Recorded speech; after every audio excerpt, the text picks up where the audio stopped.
अस्सलामुअलैकुम dear student, this is Mohammad Sheb and welcome to my channel रूमीब्स academy. तो आज हम लोग क्लास 9 केमिस्ट्री की नंबर 8 ब्रांच जिसका नाम है न्यूक्लियर फिजिक्स वो स्टडी करेंगे।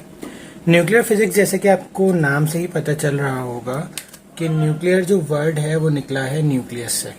ठीक है, तो हमें इस ब्रांच के अंदर न्यूक्लियस की जो एटम का जो न्यूक्लियस होता है उसके बारे में स्टडी करना होता है। डेफिनेशन देख लेते हैं, उसके बाद फर्दर इसको हम डिस्कस करते हैं कि nuclear physics deals with the constituent, structure, behavior and interaction of atomic nuclei। ठीक है, अब देखिए इसमें चार चीजें, constituent, structure, behaviour and interaction. अब इन चीजों को हम एक एक करके समझते हैं कि कॉन्स्टिट्यूएंट किसे कहते हैं? कोई भी चीज जिससे मिलकर बन रही होती है ना उसको हम कहते हैं कॉन्स्टिट्यूएंट। फॉर एग्जाम्पल अगर मेरे पास मैं एग्जाम्पल देता हूँ टी की। फॉर एग्जाम्पल टी हम बना रहे हैं तो टी में शुगर डलती है, मिक्सचर डलता है, पानी डलता है, शुगर होती है। तो ये सारे के सारे इसके क्या है? कॉन्स्टिट्यूएंट है। किसके? टी के।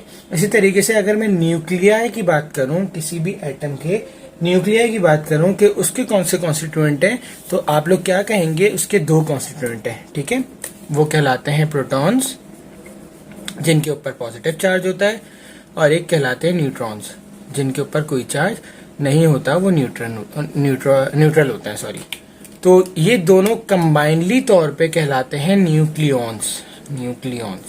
ठीक है, तो ये हो गए कॉन्स्टिट्यूएंट। इनके बारे में स्टडी करना, ये सारा का सारा न्यूक्लियर फिजिक्स में हम डील करेंगे। ठीक है, number second part is structure. ठीक है, कि एटम का स्ट्रक्चर कैसा होता है, सॉरी न्यूक्लियाई का, एटॉमिक न्यूक्लियाई का स्ट्रक्चर कैसा होता है। तो जैसा कि हमने पिछली क्लासेस में भी पढ़ा था कि जो एटॉमिक न्यूक्लियाई होता है वो कंसिस्ट करता है दो पार्टिकल के ऊपर। ठीक है, एक कहलाते हैं प्रोटॉन्स, जैसे ये प्रोटॉन्स है रेड वाले। ठीक है, और जो ब्लैक कलर के मैं बना रहा हूं वो कहलाते हैं न्यूट्रॉन्स।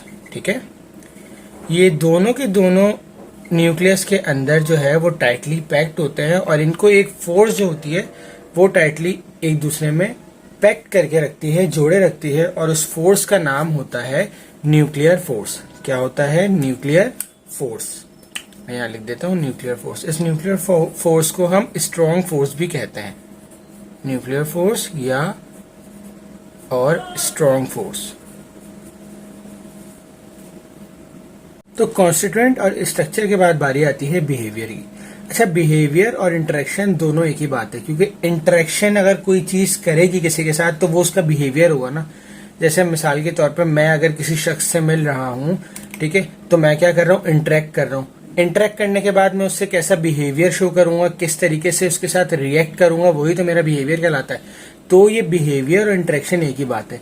तो जब कभी भी एटॉमिक न्यूक्लियाई को हम किसी दूसरे एटॉमिक न्यूक्लियाई के साथ रिएक्ट करवाते हैं, या फिर किसी मैग्नेटिक फील्ड में या किसी इलेक्ट्रिक फील्ड के अंदर उसे लेके जाते हैं, या किसी के साथ और रिएक्शंस करवाते हैं, किसी केमिकल कंपाउंड के साथ रिएक्शंस करवाते हैं, तो फिर एटॉमिक न्यूक्लियाई क्या बिहेव करता है वो कहलाता है इसका इंटरेक्शन और बिहेवियर। तो ये तमाम की तमाम चीजें हम न्यूक्लियर फिजिक्स के अंदर स्टडी करेंगे।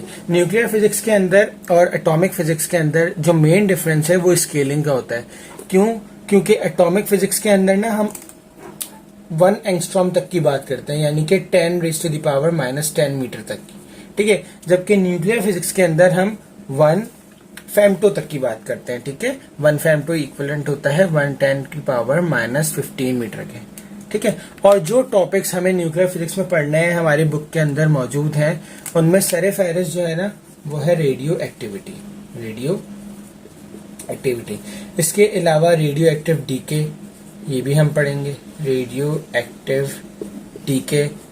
इसके अलावा most important fission and fusion reaction, जिसकी वजह से हम आज जो है वो न्यूक्लियर पावर है ना, हमें न्यूक्लियर पावर, पाकिस्तान को अल्हम्दुलिल्लाह न्यूक्लियर पावर क्यों कहा जाता है?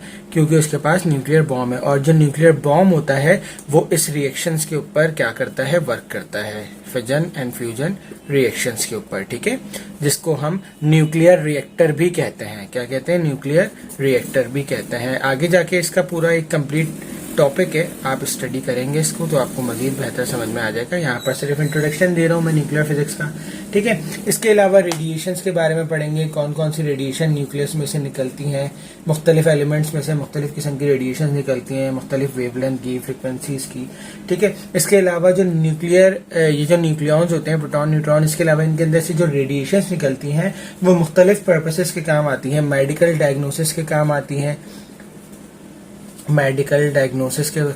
हैं, ट्रेसिंग करने के काम आती हैं, ट्रेसिंग के काम आती हैं, डिटेक्टिंग के काम आती हैं। किसी भी चीज़ को, किसी भी हम इंस्ट्रूमेंट को या सब्सटेंस को डिटेक्ट करने के लिए भी हम न्यूक्लियर फिजिक्स को स्टडी करते हैं। तो आई होप आपको न्यूक्लियर फिजिक्स अच्छे से समझ में आ गई होगी। इंशाल्लाह नेक्स्ट वीडियो के अंदर हम पार्टिकल फिजिक्स स्टडी करेंगे। तब तक अपना बहुत सारा ख्याल रखिएगा। अल्लाह हाफिज़।